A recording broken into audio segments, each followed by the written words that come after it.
আমরা পিস টিভিতে বিস্তারিত আলোচনা করেছি এই জায়গাগুলিতে, বিশেষভাবে টক শোতে, সমষ্টিগত আলোচনাতে প্রায় আমার আলোচনা আছে, আমার 250 টক শো আছে,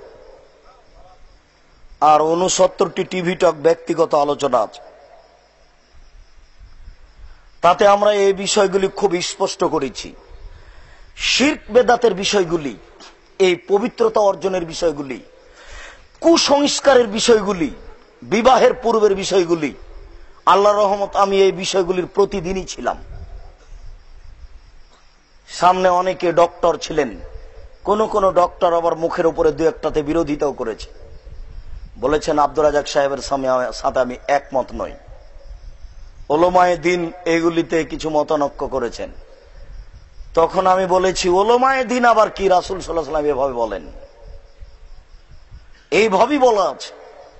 অবশ্য জনাব আলোচনা শেষে মাঝে মধ্যে বলেছেন, আব্দুর রাজাক সাহেব উহিব্বুকা হুব্বান সাদিদা, আপনাকে আমি খুব ভালোবাসি।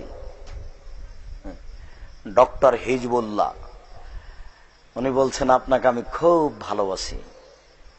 ভালোবাসেন আলহামদুলিল্লাহ, তবে আমল করতে হবে কোরআন এবং সহিহ হাদিস, মানুষের মতামতের কোনো সুযোগ নেই। একজন ডক্টর আমাকে বলছেন যে মাঠের বক্তব্য আর মিডিয়ার বক্তব্য এক নয়।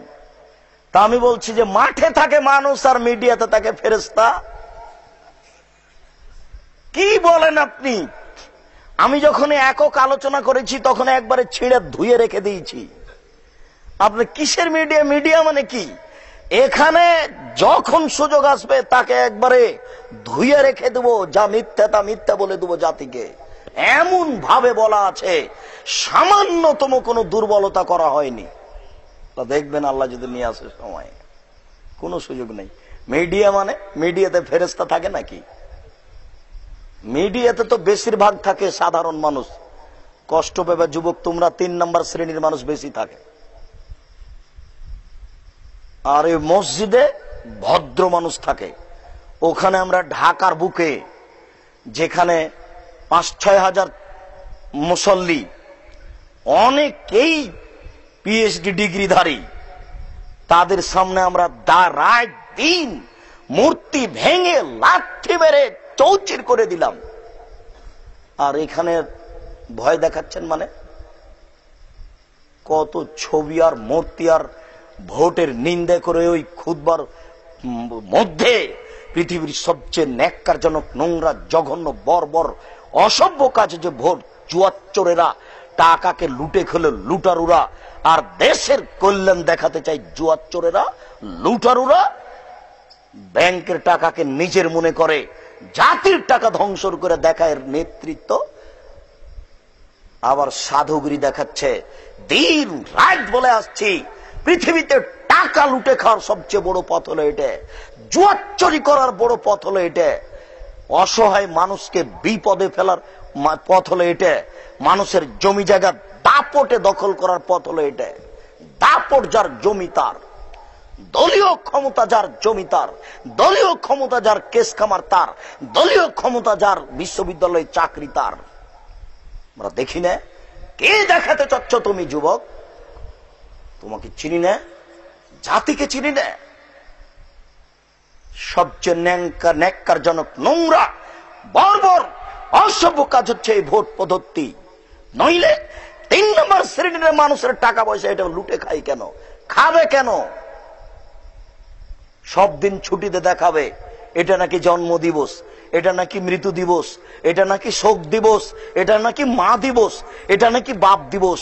তোর সব যদি দিবসই যায় তাহলে ছাত্রছাত্রী কি পড়বে? দেখাচ্ছেন আপনি দিবস, বিদ্যা দেখাচ্ছেন। সেখানে আমরা বলেছি যে এই মানুষ শহীদ মিনার তৈরি করেছে, তাকে যদি অশিক্ষিত প্রমাণ করতে না পারি জাতির সামনে বক্তব্য দিব না। যারা ছবি মূর্তি রাস্তাঘাটে তুলেছে, বাড়িতে সাজিয়ে রেখেছে, আপনার ওই শোকেজে সাজিয়ে রেখেছে পুতুল, তাদের যদি অশিক্ষিত প্রমাণ করতে না পারি জাতির সামনে বক্তব্য দেব না। আপনি বাজারে গিয়ে একটা গেঞ্জি কিনে নিয়ে আসলেন, সেই গেঞ্জিতে আছে আপনার সাদ্দামের ছবি, আপনি আমাকে শিক্ষিত দেখাচ্ছেন? আপনার মেয়ে বাজার থেকে একটা আয়না কিনে নিয়ে এসেছে, আয়নাটা হচ্ছে রুই মাছ। আমাদের পায়ে ধাক্কা খেলে আমাদেরকে এমনি দিলে ওটা নিব না। আমাদেরকে যদি অনুরোধ করে বলে আব্দুর রাজ্জাক সাহেব এই আয়নাটা রুই মাছ সাজানো আছে নিয়ে যান, আমরা ওটা নিব না। বাজার ওটা আমরা নিনে দেখি কতদিন চলে, আপনার চলে না কেন? অতএব ভুল পথ থেকে ফিরে আসতে হবে, সঠিক পথ গ্রহণ করতে হবে। এটা